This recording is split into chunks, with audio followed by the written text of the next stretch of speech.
What's up, YouTube? It is Mr. Charlie Black coming back at you from the Mr. Charlie Black YouTube channel. This topic I'm going to be talking about was inspired. I kind of got it from just I was thinking about topics that I could possibly talk about, and then I got a response from one of my viewers who brought one of these topics up, and it's not one that I haven't heard before. It's black on white racism. Some people refer to it as reverse racism, but I truly believe that it has kind of transformed into something that's a little bit different. And black and white racism, first of all, people ask, do I believe that it exists? And I do believe that it exists in America. I believe that there are certain black people who attack any race, who truly in their hearts and in their minds hate races just based on who they are, but specifically the white race. Sometimes it is attached to history. So if you study slavery, if you study the point up until civil rights, if you study even contemporary black issues and how they've all stemmed from the history, then you begin to feel a little bit, I don't want to say angry, but you definitely do feel a little bit unsettled. My personal experiences, let me tell you this. I think that at a younger age, when I got into middle school and high school, I began to struggle with the idea of racism because I was enthralled in diversity. And so I saw people from all walks of life. And my experiences with white people specifically, it was about a 50-50. 50% of white people I got along with. My race was never an issue. Their race was never an issue for me. We just interacted. And then you had, a good chunk, I'd say maybe 45% who made my race an issue, called me the N-word, talked about black people in a negative light, just simply because of the color of the skin, believed in the negative stereotypes. And I think that the black on white racism comes from people who are not strong enough to get over those experiences. You have a lot of people out there who refer back to the term race card. Race card, I talk about, I deliver what it is, but I think that it's an ignorant term. It comes from an ignorant place, and it tries to group overall the experiences of people and dismiss them, which is why when people use it, I feel that they are being ignorant to a whole sector of experiences in the United States of America, and cultural divides in America, and racial divides bigger than that. But I think that it just simplifies things. It makes them too black and white, and they're not always that way. Now, there are white people out there in America, abroad, who owe black people nothing, who, in a sense, walk the same lines that we do, interact with us, befriend us, try the best that they can to accept everybody for who they are. And those are the kind of people that I hate when I see black people attacking them. The kind of person that does what they need to do, tries not to hold any kind of hate in their heart for anybody, and then they play by the rules, so to speak, and they get attacked for who they are. I hate seeing those types of people go down, because I feel that you're jading them. It's easy to be jaded. White people do it all the time too. They meet a couple black people in their lifetime. Their parents have already exposed them to racism. They meet these black people that validate what their parents have said. And so instead of them actually going outside and maybe branching out and meeting more black people, they stick to the circle that they know. There's no excuse to me for black on white racism. Now, reverse racism is totally separate. When someone hurls something at you, you take it, transform it, and throw it right back at them. And that's a lot of what people do often experience.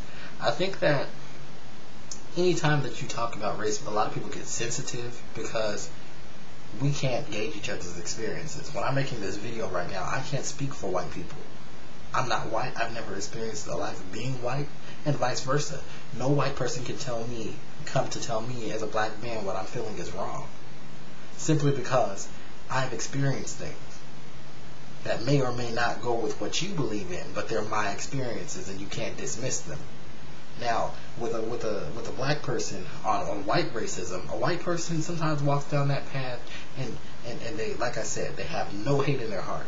Why should they be the victim of some kind of racist attack because you as a black person feel the need to be on the offensive at all times? To me, it sounds like ultimately what you're doing is trying to get someone back and settle a score. I know as a black man there are certain features that I have, certain cultural attributes that I have that a white person can never attain, and vice versa. And that to me is unique on both parts. Does that make one better than the other? Hell no. But we will be respected as individuals, and I have no problem interacting. Now, to address the other people out there, the other people that throw out the term race card, because in my inbox I get a lot of messages a lot of the times, and I go back and forth on discourse with people about political issues, social issues, all kinds of issues out there. And some of them identify themselves as white. A good majority do, the group I'm talking about. And what they will say is, they'll start off, mutual disagreements, back and forth. We'll be explaining our points of view. And when I don't take to their point of view, oh, you're just being idiotic, you're being stupid, you're spitting rhetoric.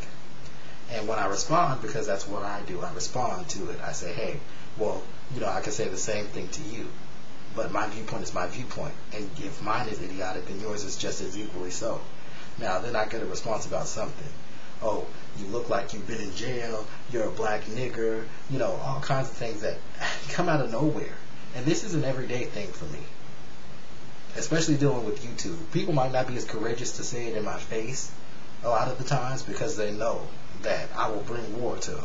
But the fact of the matter is, when you get on YouTube and you have that free spirit, you can type anything you want to and have no consequences unless I see you in the street sometime in the future. But even then, it's kind of sketchy. So for the people who know they hold animosity towards black people, and I'm speaking specifically to white people, and who know that if they were to invite these black people into their parents' homes, there would be problems, who know that they believe in the negative stereotypes of black people, don't come to me talking about reverse racism, because you're feeding into it. There are a lot of people out there who play by the rules, who try to embrace things with open arms, such as myself. And I think that it's really cowardly to just let a certain group of people jade you from the rest of people, because not all black people are the same. We may share common experiences based on our race, our culture, but we are not all the same. So if you're going to let one person or a group of people, however small or large, jade you from the experience of the rest of the people, and this goes to black people also, then you're just doing yourself a disservice. Because I know, as an educated black person in America, I've studied slavery, and I've studied how white people, there were white people out there who disagreed with slavery, who would hide slaves. Where did they get credit? I studied civil rights. There were white people who marched with black people for the rights of black people. Where do they get any kind of play? Where do they get any kind of shine? And I know that there are even white people now who accept people with open arms and embrace all types of different cultures. Black people being, a group or a culture that they do embrace. And they get no kind of respect. When you take yourself out of that element, it shows that you're hurt. It shows that you're trying to settle a score. It shows that you're trying to be one better than the other, and nobody is.